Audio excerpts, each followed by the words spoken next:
No guys, among kauban di karon guys na saksak sa kauban po namo na si Rodel Paing Mariano taga Bungyaw. Ako ni saksak guys si Roger Iting, igsoon ni Carlo Iting. Nagumi kani sa tong nag-birthday kanina guys.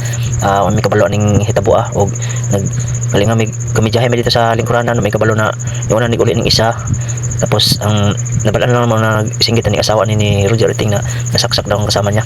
Og na mga pulis guys gipangita na si kuan Rodel Paing Mariano taga Bungyaw. Kanida guys na nanadiri siya kasudaan og ingon nila nga naka nadika disgrasya na daw ni sa una. Muna ninindili na ni siya madudo og bira og tao.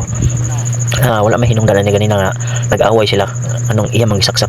Wala siya ning hitabo guys, wala gyud siya dungog ani kay kauban lang iya pang iyang saksak ning nagpa-birthday gipakaon ba siya gipainom tapos siya pang nanaksak sa kauban namo.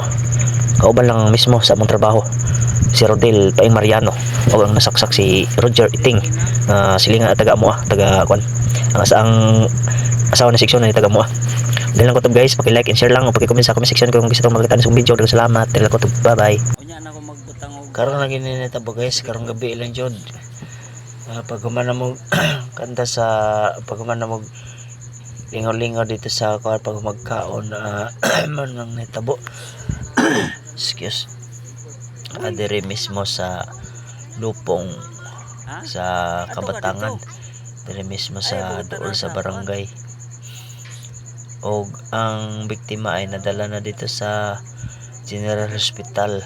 Ako tarong madala to kay dito man gikarga sa motor og dito sila taman sa Ikil.